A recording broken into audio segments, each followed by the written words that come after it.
Break के बाद एक बार फिर से आपका स्वागत करते हैं। शिमला से इस वक्त की बड़ी खबर आ रही है जिसका रुख कर लेते हैं सुक्खू कैबिनेट की। आपको बता दें कि बैठक जारी है। ये बैठक तकरीबन शाम 4 बजे शुरू हुई। डिप्टी सीएम समेत सभी मंत्री बैठक में मौजूद हैं। कई अहम फैसलों पर उम्मीद लगाई जा रही है कि मुहर लग जाएगी इस बैठक में। तो बड़ी खबर इस वक्त हम आपको शिमला से दे रहे हैं, जहां पर तकरीबन शाम 4 बजे से सुक्खू कैबिनेट की बैठक जारी है। सुक्खू कैबिनेट की इस बैठक में डिप्टी सीएम समेत तमाम मंत्री मौजूद हैं। कई अहम फैसलों पर कहा जा रहा है कि मुहर लग सकती है।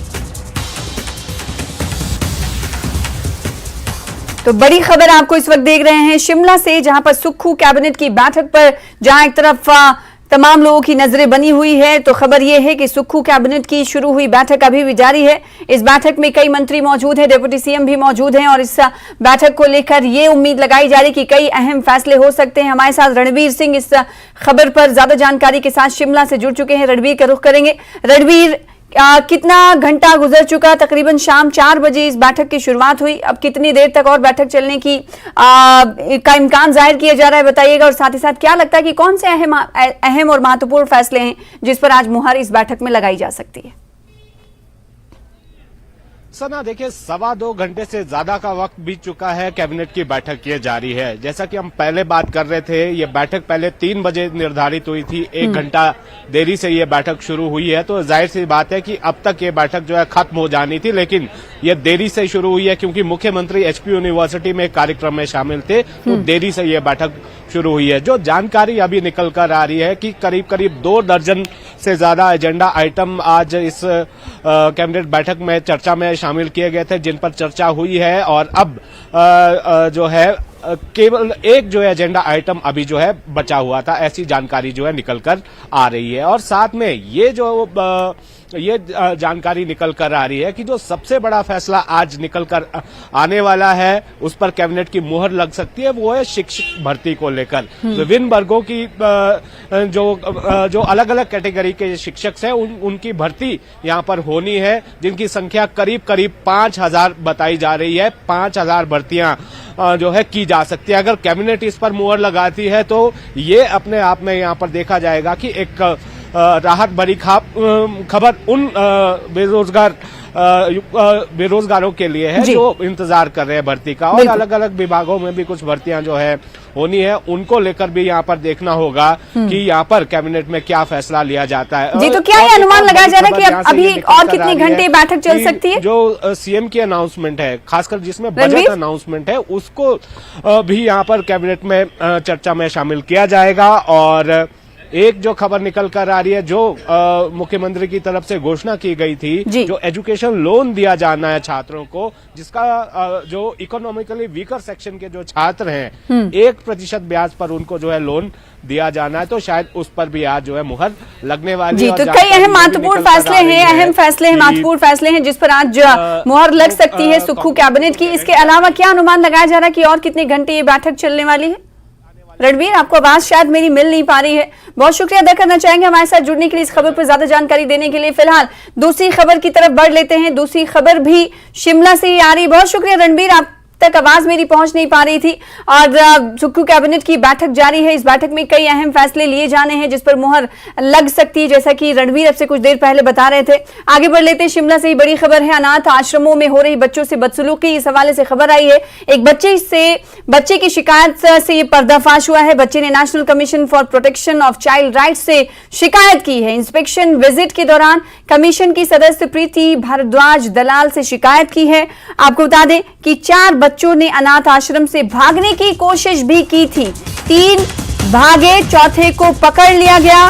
पकड़े गए बच्चे ने ही शिकायत की थी। तो बड़ी खबर ये आपको बता रहे हैं, अनाथ आश्रमों में बच्चों से बदसलूकी की खबर है। एक तरफ हम ये जानते हैं और ये बार बार सुखविंदर सिंह सुक्खू सीएम की तरफ से ये कहा जाता रहा है कि जो अनाथ बच्चे हैं उनके पेरेंट्स सरकार होगी। तो दूसरी तरफ ये अपने आप में ये खबर उस दावे को और उस तरह के वादे को कहीं ना कहीं मुंह चिढ़ा रही है। अनाथ आश्रमों में बच्चों से बदसलूकी की खबर है। 28 तारीख को ऑब्जर्वेशन होम से जो है बाल संप्रेषण जो है जो लड़कों का है, वहाँ से 3 लड़के भागे थे। तो उन 3 लड़के जो भागे, एक के तो माता पिता उनको वापस छोड़ गए थे और 2 बच्चे अभी तक भागे हुए हैं। जो चौथा लड़का नहीं भाग पाया तो उसके साथ काफ़ी बदसलूकी हो रही है। उस बच्चे ने हमारे साथ इस चीज़ को शेयर किया। इट्स जस्ट दैट कि हम यहाँ पर आ पाए तो हमारे को ये चीज़ के बारे में पता चला। सो वही एक है, सेंसिटाइजेशन की कमी है या फिर किसी चीज़ को छुपाने की कमी है। दूसरे के अगर बच्चों के बारे में बात करें तो वो they are the voiceless people, एक वॉइसलेस पॉपुलेशन है, वो नहीं बोल पाते, उन्हें पता ही नहीं है कि क्या है क्या नहीं है। तो एक जागरूकता निरंतरता के साथ, और दूसरा कि उनकी काउंसलिंग रिगरस, तो वही एक 2 चीज़ हैं जो एक हर इंस्टीट्यूशन जो कि बच्चे के लिए बना है, चाहे वो आप क्लास 1 से ले लीजिए टिल जब तक आप पढ़ाई करते हैं। I think regular and rigorous counselling every time, even in Holmes और एट स्कूल और एट द इंस्टीट्यूशंस, चाहे वो कोई सा भी होम हो, चाहे वो आप स्कूल को ले लें, किसी ट्यूशन क्लासेस को ले लें, चाहे आप किसी आश्रम को ले लें या कोई भी बाल गृह को ले लें, सब में ज़रूरत है। एंड आई थिंक इसके लिए मुझे लगता है कि WCD भी काफ़ी कटिबद्ध है कि आगामी अपनी योजनाओं में इन चीज़ों को आगे कार्यक्रम होंगे तो I think they will come out with certain more guidelines. से ऐसी प्रतिक्रियाएं दी जा रही हैं, लेकिन जमीन पर अगर बात करें तो स्थिति आउट ऑफ कंट्रोल होती हुई कहीं ना कहीं दिखाई दे रहे हैं। अगर ऐसा कहें तो गलत नहीं होगा। हमारे साथ राजेंद्र जुड़ रहे हैं। ये कब की घटना है राजेंद्र, बताइएगा। और इसके अलावा हम ये जानते हैं कि अनाथ बच्चों को लेकर सीएम सुखविंदर सिंह सुक्खू की तरफ से कहा जाने लगा है कि जो अनाथ बच्चे हैं उनकी पेरेंट सरकार है, और दूसरी तरफ से इस तरह की घटनाएं। बिल्कुल सना, गंभीर बात है, बहुत गंभीर बात है। और इसी को लेकर आज ये बड़ा खुलासा हुआ है। जब बच्चे ने अपनी आपबीती सुनाई मेंबर के समक्ष, जब बच्चा रोया और उसने अपनी पूरी कहानी सुनाई। दरअसल ये 28 मार्च की घटना है, जब 4 बच्चों ने भागने की कोशिश की, 3 भाग गए अनाथ आश्रम से और एक को पकड़ लिया गया वहां के प्रशासन के द्वारा। और जब पकड़ा गया तब से लेकर अब तक लगातार बदसलूकी उस बच्चे के साथ हो रही थी। इसकी बात, उसका जिक्र, जब ये शिकायत किसी न किसी तरीके से जब एनसीबी के पास पहुंची तो वहां से मेंबर यहां पर आई, और जब वहां पर इंस्पेक्शन करने के लिए अनाथ आश्रम पहुंची तो फिर बच्चे ने ये पूरी घटना सुनाई। और काफी चिंताजनक बात है। बड़ा सवाल यहां पर ये है कि बच्चों ने आखिरकार भागने की कोशिश क्यों की? ये बहुत बड़ा सवाल है। किस प्रकार का व्यवहार या क्या दिक्कत वहां पर हो रही थी अनाथ आश्रम में, ताकि बच्चों को इस हद तक जाना पड़ा कि वहां से भागने की के बारे में सोचना पड़ा और भागे। हालांकि जो 3 बच्चे भागे उनमें से एक को उसके परिजनों ने वहां पर दोबारा छोड़ दिया। 2 बच्चे अभी भी गायब हैं, उनका कोई अता पता नहीं है। और सबसे बड़ी बात है कि तब से लेकर अब तक कोई कैंपेन नहीं चलाया गया है, कहीं पे इस बात का जिक्र नहीं किया गया। हम कह सकते हैं डायरेक्टली या इनडायरेक्टली खबर को दबाने की कोशिश की गई। ये सूचना स्प्रेड ना हो, मीडिया में ना आए, लोगों के बीच में ना पहुंचे, इसलिए इसको दबाने की एक कोशिश भी हम इसको देख सकते हैं। 28 तारीख से लेकर अब तक इसकी जानकारी कहीं नहीं कि बच्चे भागे हैं। जब एनसीबी की मेंबर हिमाचल प्रदेश में पहुंचती है और वो लगातार इंस्पेक्शन करती है, फिर ये पूरा मामला सामने आता है और ये बच्चा पूरे जिक्र करता है। और इसके अलावा जो दूसरा सवाल हमारा था वो यही था कि स्कूलों में जब क्योंकि हिमाचल प्रदेश में काफी शिकायतें इससे पहले आ चुकी हैं, 6th क्लास से नीचे या 8th क्लास से नीचे बच्चियों के साथ या बच्चों के साथ लगातार जो शोषण की शिकायतें आती हैं वो भी उस स्टेज पर आती हैं जब बहुत देर हो चुकी होती है। अर्ली डिटेक्शन का हिमाचल प्रदेश में, या हम कह सकते हैं एनसीपी की तरफ से भी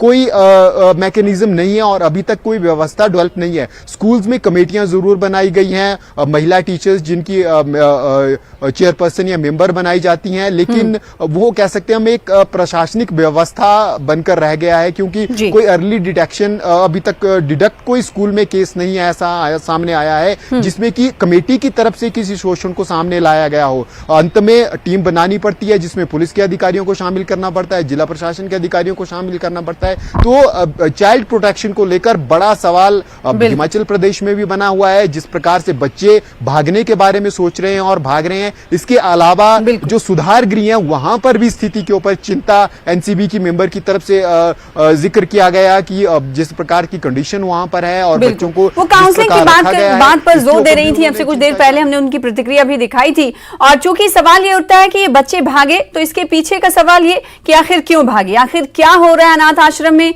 जिसकी वजह से बच्चे जो हैं उसे ये सह नहीं पा रहे हैं, या फिर ये मान सकते हैं कि इतना हरासमेंट कि वो आउट ऑफ कंट्रोल हो जा रहे हैं, उनके पास सिर्फ और सिर्फ चारा ये बचता है कि इस अनाथ आश्रम की दीवार को फलांग दे, और ऐसा ही वो करते हुए नजर आए।